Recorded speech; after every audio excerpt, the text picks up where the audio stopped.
आज हम बात करने वाले हैं आपकी इज़्ज़त एपिसोड 1 की। और पहले ही एपिसोड ने व्यूअर्स को इमोशनल भी किया, गुस्सा भी दिलाया और कई सवालात भी खड़े कर दिए। 14 साल की शादी, हर तरह के फाइनेंशियल कंफर्ट, बच्चे भी मौजूद, लेकिन फिर भी शौहर दूसरी शादी का ख्वाब देख रहा है। आखिर ऐसी क्या कमी रह गई? क्या ताबिश वाकई अपनी बीवी बीना के साथ नाइंसाफ़ी कर रहा है? और क्या बीना को अब तक अपने रिश्ते की असल हकीकत का अंदाज़ा भी नहीं हो पाया? आइए रिव्यू करते हैं। अस्सलाम वालेकुम नाज़रीन, welcome back to my channel. ड्रामे की शुरुआत एक ऐसी फैमिली से होती है जो बाहर से देखने में परफेक्ट लगती है। ताबिश एक सक्सेसफुल बिजनेसमैन है, उसके पास पैसा है, स्टेटस है और सोसाइटी में इज़्ज़त भी है। दूसरी तरफ बीना एक डिवोटेड वाइफ और केयरिंग मदर नज़र आती है और पूरे घर को संभाल रही है। पहली नज़र में लगता है कि सब कुछ ठीक ही चल रहा है, लेकिन जैसे जैसे एपिसोड आगे बढ़ती है हमें पता चलता है कि इस घर की दीवारों के पीछे बहुत से इमोशनल खामोशियाँ छुपी हुई हैं। एपिसोड 1 का सबसे इमोशनल पहलू बीना का करैक्टर था। बीना के पास हर मटेरियल कंफर्ट मौजूद है, लेकिन जिस चीज़ की उसे सबसे ज़्यादा ज़रूरत है वो ही अपने शौहर की तवज्जो और मोहब्बत भी नहीं है उसके पास। 14 साल की शादी के बाद भी वो अपने रिश्ते में तन्हा नज़र आती है और उसकी हर बात और हर एक्सप्रेशन यही दिखाता है कि वो ताबिश से इमोशनली कनेक्शन चाहती है, लेकिन ताबिश उसकी फीलिंग्स को समझने की बजाय उसे इग्नोर करता है। यहाँ उर्वा हुसैन ने बीना के करैक्टर को इमोशनली बहुत ही अच्छे से पोर्ट्रे किया है। एपिसोड 1 देखने के बाद सबसे ज़्यादा क्रिटिसिज्म ताबिश के करैक्टर को मिल रहा है। एहसान खान ने रोल बहुत अच्छे से तरीके से परफॉर्म किया है, लेकिन करैक्टर ऑडियंस को काफ़ी नेगेटिव नज़र आ रहा है। ताबिश का मानना है कि क्योंकि वो अपनी फैमिली को फाइनेंशियल सिक्योरिटी प्रोवाइड कर रहा है, इसीलिए उसकी ज़िम्मेदारी पूरी हो जाती है, लेकिन वो ये भूल जाता है कि रिश्ते सिर्फ पैसे से नहीं चलते। मोहब्बत, रिस्पेक्ट और इमोशनल सपोर्ट भी किसी चीज़ का नाम है। इसीलिए व्यूअर्स को उसका एटीट्यूड सेल्फिश और इनसेंसिटिव लग रहा है। एपिसोड का सबसे शॉकिंग मोमेंट तब आता है जब हमें पता चलता है कि ताबिश दूसरी शादी करने के इरादे रखता है।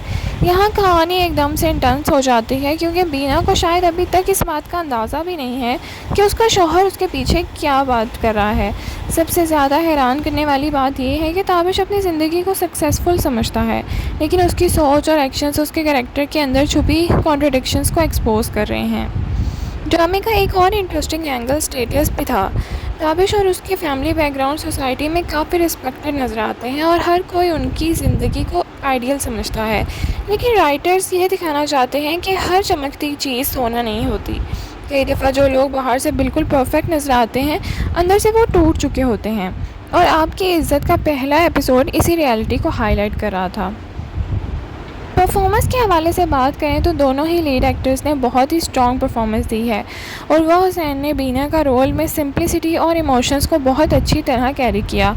उनकी आंखों में तन्हाई और डिसअपॉइंटमेंट साफ नज़र आ रही थी। दूसरी तरफ एहसान खान ने ताबिश का करैक्टर कॉम्प्लेक्स को बहुत ही अच्छे से पोर्ट्रे किया है और व्यूअर्स उस करैक्टर से एग्री करते हैं या ना करें, लेकिन उसकी प्रेजेंस स्क्रीन पर स्ट्रॉन्ग महसूस हो रही थी। सोशल मीडिया पर एपिसोड 1 को काफ़ी पॉजिटिव रिस्पांस मिला है। बहुत से व्यूअर्स ने बीना के लिए सिंपैथी एक्सप्रेस की है, और जबकि ताबिश के कैरेक्टर को काफ़ी क्रिटिसाइज़ किया गया है। फैंस का कहना है कि कहानी रियलिस्टिक लग रही है, क्योंकि हमारे सोसाइटी में ऐसे बहुत से रिश्ते मौजूद हैं जहाँ फाइनेंशियल कम्फर्ट के बावजूद इमोशनल कनेक्शन ख़त्म हो जाता है। इसी वजह से ऑडियंस ड्रामे के साथ कनेक्ट कर पा रही है। नाज़रीन, हमारे ख्याल से एपिसोड में कहानी और ज़्यादा इंटरेस्ट होने वाली है। बीना को जब ताबिश के प्लान्स का पता चलेगा तो उसकी ज़िंदगी पूरी तरह बदल जाएगी। साथ ही ये भी देखना इंटरेस्टिंग होगा कि ताबिश के फ़ैसला उसकी फैमिली और रेपुटेशन पर कैसा असर डालता है, और क्या वो कभी रियलाइज़ करेगा कि अपनी बीवी के साथ कितनी बड़ी नाइंसाफ़ी कर रहा है।